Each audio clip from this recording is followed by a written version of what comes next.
अस्सलामुअलैकुम। Welcome to math explore. आज हम मैथमेटिक्स के बहुत ही इंटरेस्टिंग टॉपिक वेक्टर पढ़ने की शुरुआत करेंगे। हम आपको बहुत ही बेसिक्स से समझाएंगे ताकि आपको सारी चीज़ें क्लियर रहें। तो चलिए देखते हैं। आज हम इंट्रोडक्शन ऑफ वेक्टर देखेंगे। फ्रेंड्स, हमने 9th और 10th क्लास के फिज़िक्स में फिज़िकल क्वांटिटीज़ के बारे में पढ़ा था कि फिज़िकल क्वांटिटीज़ क्या होती हैं। तो किसी भी मैटर या एनर्जी की ऐसी प्रॉपर्टी जिसे हम मेजर कर सकते हैं, गिन सकते हैं, उसे हम फिज़िकल क्वांटिटीज़ कहते थे। जैसे लेंथ, मास, टाइम, एक्सेलरेशन, टेम्परेचर, ऐसी बहुत सारी फिज़िकल क्वांटिटीज़ होती हैं। फिज़िकल क्वांटिटीज़ की 2 टाइप्स होती हैं, स्केलर क्वांटिटीज़ और वेक्टर क्वांटिटीज़। अब स्केलर क्वांटिटीज़ क्या होती हैं? ऐसी फिजिकल क्वांटिटी जिनमें सिर्फ मैग्नीट्यूड दिया हुआ होता है, जहाँ पर डायरेक्शन नहीं दिया हुआ होता और डायरेक्शन की बात नहीं होती। ऐसी क्वांटिटीज़ को हम स्केलर क्वांटिटीज़ कहते हैं। जैसे स्पीड है। अब हम कह रहे हैं कि एक कार 50 मीटर पर आवर की स्पीड से ट्रैवल कर रही है। तो यहाँ पर हमने डायरेक्शन की बात नहीं की कि वो किस डायरेक्शन में ट्रैवल कर रही है, हमने सिर्फ एक मैग्नीट्यूड बताया है। तो ऐसी क्वांटिटीज़ को हम स्केलर क्वांटिटीज़ कहते हैं, जहाँ पर हम सिर्फ मैग्नीट्यूड की बात करते हैं।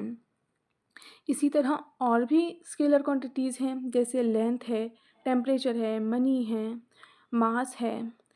अब जैसे लेंथ, यहाँ पर भी हम सिर्फ मैग्नीट्यूड की बात करते हैं। हम कहते हैं कि 5 मीटर की एक रोप है। इसी तरह मनी में भी हम कहते हैं कि 500 रुपीज़ हैं या 100 रुपीज़ है। हम यहाँ पर डायरेक्शन की बात नहीं करते। हम टाइम की जब बात करते हैं तो हम कहते हैं कि इतने बज रहे हैं, लेकिन किस डायरेक्शन में? जी नहीं, ये तो एक मजाकिया बात हो जाएगी कि हम उसमें भी डायरेक्शन कहें।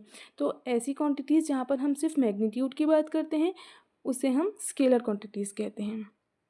अब हम देखेंगे कि वेक्टर क्वांटिटीज़ किसे कहते हैं।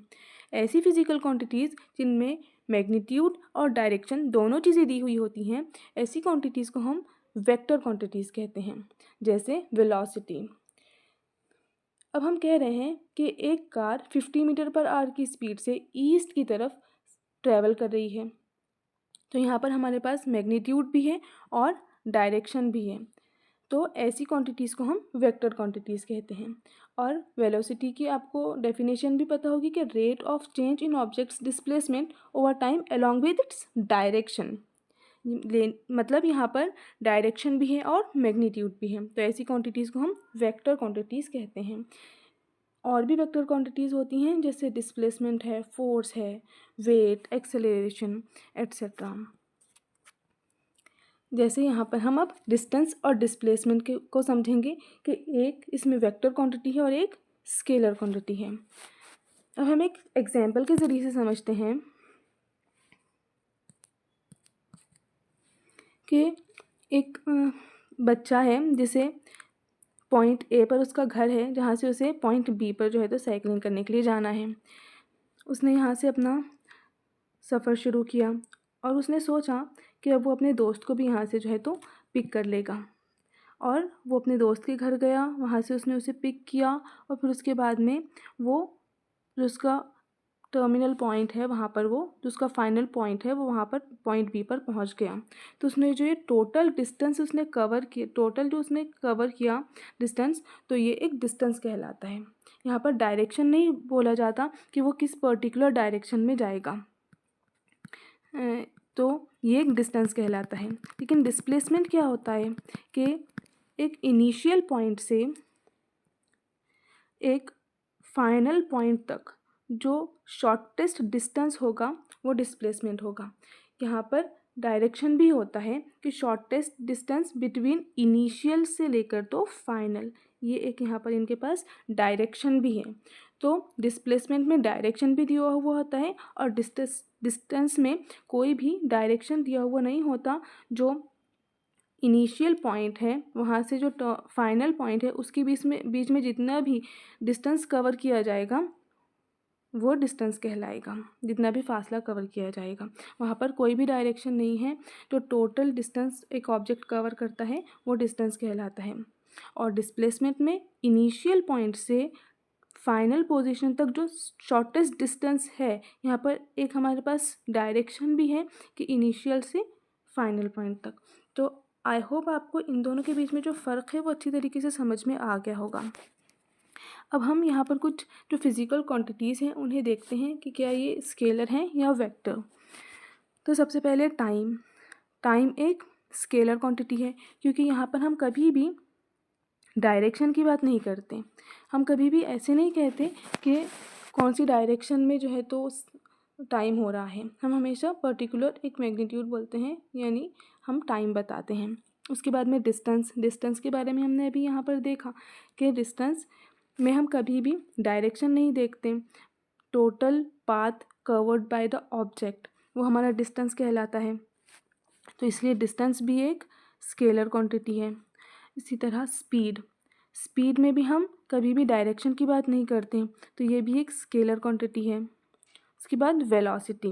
वेलोसिटी में एक डायरेक्शन भी दिया हुआ होता है और मैग्नीट्यूड भी होता है, तो इसलिए ये क्या है, एक वेक्टर क्वांटिटी है। इसके बाद डिस्प्लेसमेंट। यहाँ पर भी हमें एक डायरेक्शन दी हुई होती है। इनिशियल पॉइंट से फाइनल पोजीशन के बीच में एक डायरेक्शन होती है, तो इसलिए ये भी एक वेक्टर क्वांटिटी है। वर्क। वर्क में हम कभी डायरेक्शन की बात नहीं करते, इसीलिए ये एक स्केलर क्वांटिटी है। और मोमेंटम, ये भी एक वेक्टर क्वांटिटी है। अब हम वेक्टर के रिप्रेजेंटेशन को देखेंगे कि वेक्टर को किस तरह रिप्रेजेंट किया जाता है। वेक्टर को एक एरो के ज़रिए से रिप्रेजेंट किया जाता है।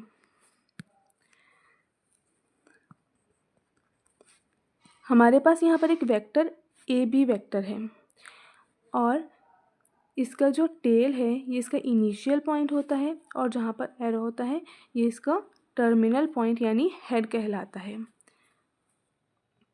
और ये जो हमारे पास वेक्टर है, तो ये कोई एक रे नहीं है जो इन्फिनिटली चली ही जा रही है, जी नहीं, बल्कि ये इसका एक पर्टिकुलर मैग्नीट्यूड होता है, इसका एक पर्टिकुलर डायरेक्शन होता है, इसीलिए इसे डायरेक्टेड लाइन सेगमेंट भी हम कहते हैं। इसे हम डायरेक्टेड लाइन सेगमेंट भी कहते हैं। और ये टेल जो है इसका इनिशियल पॉइंट होता है और हेड इसका टर्मिनल पॉइंट होता है। अब एक और एग्जाम्पल के ज़रिए से हम यहाँ पर देखेंगे। पहले आप ये देखिए कि ये जो हमारे पास वेक्टर है, इसे हम किस तरीके से रिप्रेजेंट करेंगे। हम हमेशा इसे ए बी बार से जो है तो रिप्रेजेंट करेंगे, डिनोट करेंगे, या फिर हम इसे स्मॉल ए बार से भी जो है डिनोट कर सकते हैं। यानी जहाँ से हमारा वेक्टर शुरू हुआ है वो हम पहले लिखेंगे, और जहाँ पर ख़त्म हुआ है वो हम बाद में लिखेंगे, और लेफ़्ट टू राइट एरो से हम इसे डिनोट करते हैं हमेशा। अब अगर हमारे पास एक और वेक्टर है जिसका जो इस तरीके से दिया हुआ है, अब हमें इस वेक्टर को हमें किस तरीके से रिप्रेजेंट करना है। क्या हम इसे इस तरीके से रिप्रेजेंट कर सकते हैं?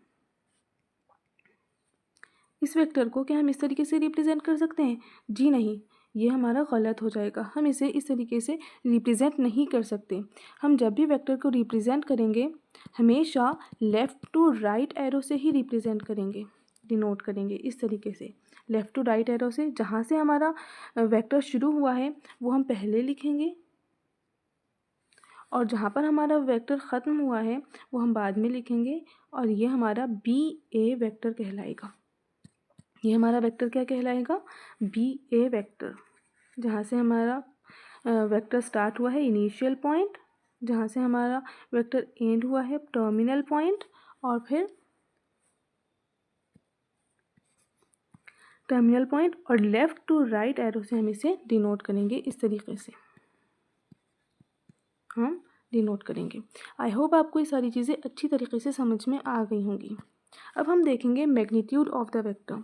तो मैग्नीट्यूड क्या होता है? किसी भी वेक्टर के इनिशियल पॉइंट से टर्मिनल पॉइंट के बीच में जो डिस्टेंस होता है उसे हम मैग्नीट्यूड ऑफ द वेक्टर कहते हैं, और लेंथ ऑफ द वेक्टर कहते हैं। और जो लेंथ होती है किसी भी वेक्टर की, जैसे फॉर एग्जांपल हमारे पास जो ये वेक्टर है उसकी लेंथ है 9 सेंटीमीटर, तो ये जो हमारे वेक्टर का मैग्नीट्यूड है ये हमेशा एक स्केलर क्वांटिटी होता है। ये क्या होता है, स्केलर क्वांटिटी होता है। आई होप आपको ये सारी चीज़ें अच्छी तरीके से समझ में आ रही होंगी। और हम कभी भी मैग्नीट्यूड को ए बी मॉड से डिनोट करते हैं, मॉड ए बी बार या फिर स्मॉल ए बार से हम डिनोट करते हैं, मॉड ए स्मॉल बार से हम इसे डिनोट करते हैं।